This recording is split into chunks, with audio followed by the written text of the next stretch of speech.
नमस्कार, आप सभी का स्वागत है यूट्यूब चैनल कुमार फाइनेंस पर। नेशनल एल्युमिनियम कंपनी लिमिटेड, जिसको शॉर्ट में हम नाल्को के नाम से भी जानते हैं, और ये कंपनी 1981 में इनकॉर्पोरेट हुई थी। इसके बिजनेस की बात किया जाए तो मेनली ये कंपनी एल्यूमिना और एल्यूमिनियम का मैन्युफैक्चरिंग के साथ ही सेलिंग करती है। इस कंपनी का शेयर प्राइस 2008 के पीरियड में 283-84 रुपये के रेट में चला करता था, लेकिन उसके बाद से कभी भी इस शेयर में वो मूवमेंट नहीं देखने को मिला ताकि ये अपने लाइफ टाइम हाई को क्रॉस कर सके। पिछले एक साल में जरूर इसके शेयर में अच्छा मूवमेंट देखने को मिला है और इसका शेयर प्राइस करीब 130% के आसपास ग्रो किया है। लेकिन क्या आने वाले फ्यूचर में भी ये कंपनी और ये शेयर आपको अच्छा रिटर्न दे सकता है? पास्ट में इस कंपनी का कैसा परफॉर्मेंस रहा है, जिस इंडस्ट्री से ये कंपनी आती है उस इंडस्ट्री का फ्यूचर अभी करंट टाइम में कैसा दिख रहा है, ये पूरा डिटेल हम इस वीडियो में स्टॉक एनालिसिस के माध्यम से जाने। उसके पहले मैं कहना चाहूंगा, अगर आपको इस चैनल का कंटेंट पसंद आता है और अब तक आपने इसको सब्सक्राइब नहीं किया है तो चैनल को सब्सक्राइब करके बेल आइकन का बटन जरूर प्रेस करें ताकि ऐसे ही क्वालिटी वीडियो का फ्यूचर में नोटिफिकेशन आपको मिलती रहे।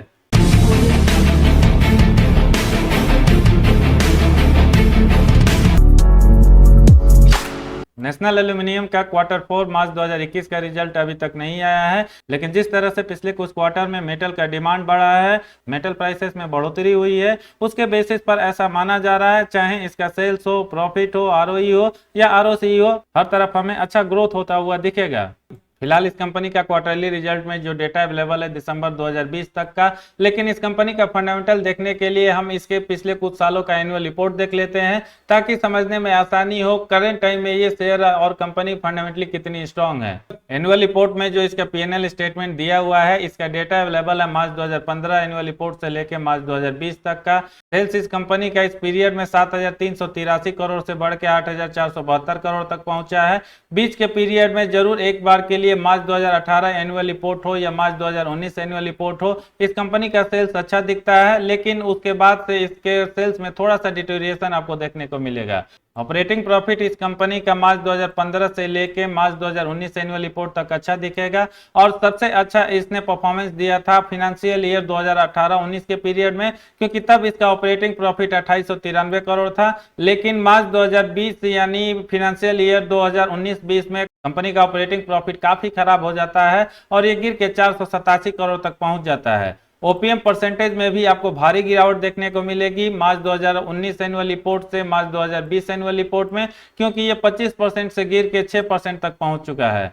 नेट प्रॉफिट में भी इस कंपनी का परफॉर्मेंस आपको इसके सेल्स और ओपीएम की तरह ही दिखेगा, क्योंकि फाइनेंशियल ईयर 2018-19 के पीरियड में इसका नेट प्रॉफिट 1734 करोड़ था, जो अगले साल गिर के 136 करोड़ तक पहुंच चुका है। अर्निंग पर शेयर भी इसका काफी खराब रहता है लास्ट एनुअल रिपोर्ट के हिसाब से। उसके पहले देखें तो जरूर इसका अर्निंग पर शेयर थोड़ा सा ठीक ठाक नजर आएगा, जो गिर के 2020 के एनुअल रिपोर्ट में मात्र 0.73 रह गया है।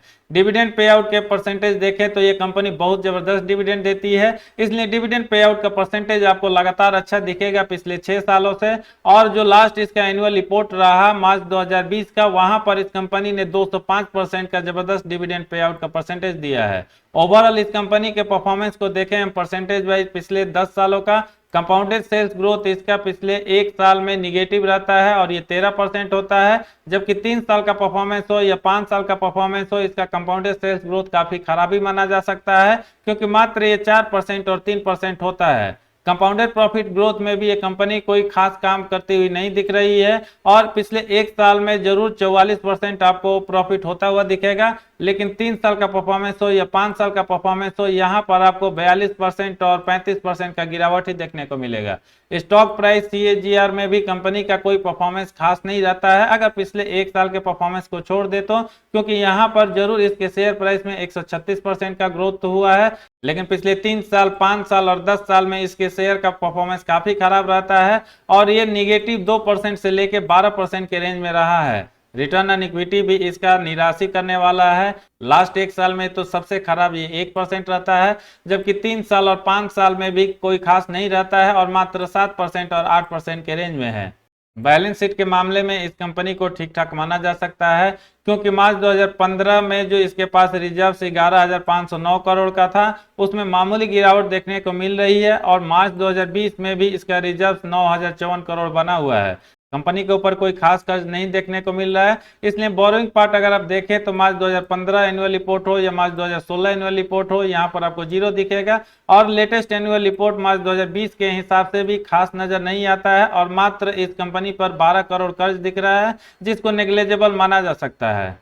रेशियोज में नेशनल एल्यूमिनियम का आरओसी परसेंटेज भी आपको बहुत ज्यादा फ्लक्चुएट करता हुआ दिखेगा और सबसे अच्छा पिछले 6 साल में मार्च 2019 एनुअल रिपोर्ट के हिसाब से होता है, क्योंकि ये 26% है, जो फाइनेंशियल ईयर 2019-20 में गिर के 2% तक पहुंच चुका है। शेयर होल्डिंग पैटर्न इस कंपनी का आपको ठीक ठाक ही नजर आएगा पिछले 2.5-3 सालों में, क्योंकि प्रोमोटर्स यानी गवर्नमेंट ऑफ इंडिया का होल्डिंग जून 2018 में 56.17% था। यहां पर करीब आपको 5% के आसपास गिरावट देखने को मिलेगा और मार्च 2021 क्वार्टर के हिसाब से ये कम होकर 51.28% तक पहुंच चुका है। एफआईज की होल्डिंग यहां पर आपको बढ़ती हुई दिखेगी। बीच के पीरियड में जरूर एफआईज की होल्डिंग करीब 11% या 12% के रेंज तक पहुंचता है, लेकिन लेटेस्ट रिपोर्ट के हिसाब से एफआईज की होल्डिंग 8.38% बना हुआ है। डीआईज की होल्डिंग में आपको भारी गिरावट देखने को मिलेगी, जो जून 2018 में 23.96% था, वो घट के 9.64% तक पहुंच चुका है मार्च 2021 क्वार्टर में। पब्लिक की होल्डिंग में यहाँ पर बेतहाशा वृद्धि देखने को मिलेगी और ये 12.78% से बढ़ के 30.70 तक पहुंच चुका है। अमूमन हम देखते हैं जब भी किसी कंपनी का शेयर प्राइस कम रेट में मिल रहा होता है, पब्लिक की होल्डिंग वहां पर ज्यादा होती है और स्पेशली उस केस में और भी ज्यादा ऐसा देखने को मिलेगा अगर किसी कंपनी का शेयर प्राइस अपने लाइफ टाइम हाई से काफी नीचे चल रहा हो, क्योंकि एक आम रिटेल इन्वेस्टर को लगता है इसका शेयर प्राइस एक बार फिर से अपने लाइफ टाइम हाई को टच करेगा और उसकी वजह से उनको अच्छा रिटर्न मिलेगा।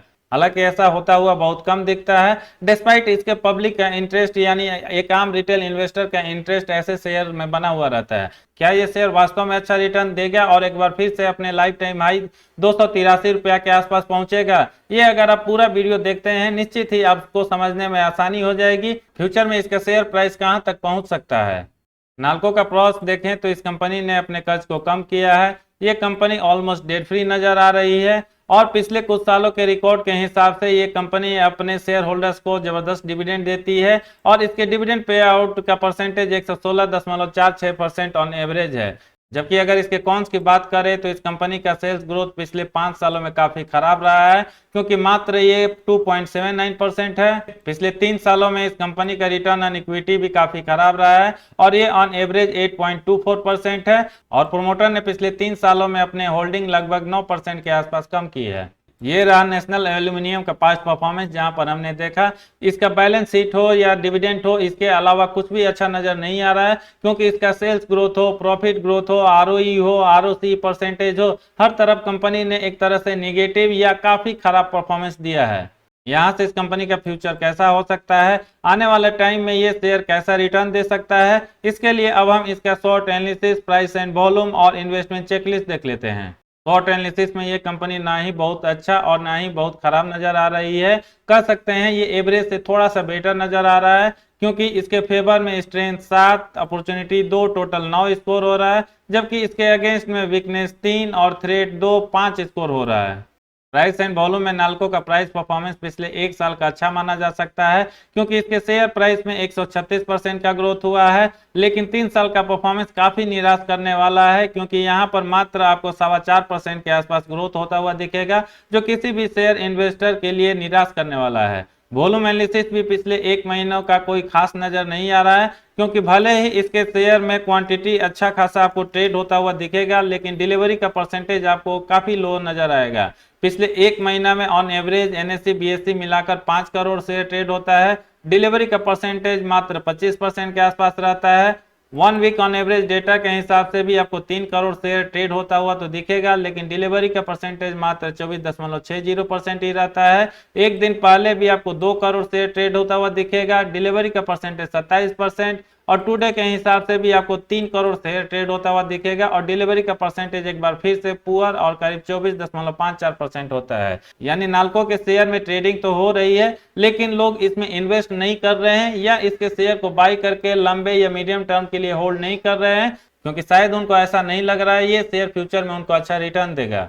सबसे अच्छा पार्ट मुझे जो इस कंपनी और शेयर में नजर आ रहा है, पिछले 5 सालों से इसका डिविडेंड देने का ट्रैक रिकॉर्ड काफी अच्छा है और ये करीब आपको 5 से 6% के रेंज में मिलेगा, जो करीब एफडी के इंटरेस्ट रेट के बराबर है। अगर आपको डिविडेंड के अलावा कुछ भी रिटर्न मिल जाता है तो भी इसको एक डिफेंसिव इन्वेस्टर के लिए अच्छा माना जा सकता है, क्योंकि ये कंपनी पीएसयू होने की वजह से इसके शेयर में इन्वेस्टमेंट काफी कम रिस्की है।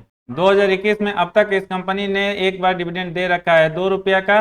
2020 में इसने 2 बार डिविडेंड दिया है, एक बार 50 पैसा और एक बार 1.5 रुपया का।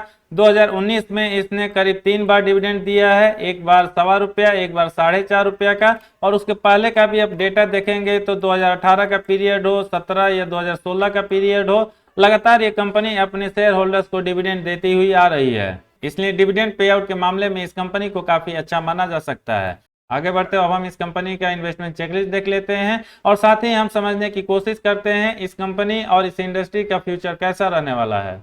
नेशनल एल्यूमिनियम शेयर का मार्केट प्राइस फिलहाल 73 रुपया 5 पैसा है। इन्वेस्टमेंट चेकलिस्ट में जो 5 पैरामीटर दिया हुआ है, हर तरफ आपको ग्रीन सिग्नल ही मिलता हुआ दिखेगा, इसलिए यहाँ पर तो कोई इशू नजर नहीं आ रहा है। फिलहाल ये कंपनी मिड कैप से बिलोंग करती है और मार्केट कैप इसका 13,315 करोड़ है। की मैट्रिक्स में पी रेशियो इसका काफी ज्यादा नजर आ रहा है और अमूमन हम नहीं देखते हैं किसी भी पीएसयू का पी रेशियो इतना ज्यादा है, क्योंकि फिलहाल ये 97.74 है, जबकि सेक्टर पी 22.52 है। फोरकास्ट में 8 एनालिस्ट ने अपना ओपिनियन शेयर किया है, जिसमें 50% एनालिस्ट का मानना है आप इस शेयर को बाई करके चल सकते हैं, जबकि 50% एनालिस्ट का मानना है या तो आपको इस शेयर को अवॉइड करना चाहिए या फॉर टाइम बीइंग इसमें इन्वेस्ट करने से बचना चाहिए।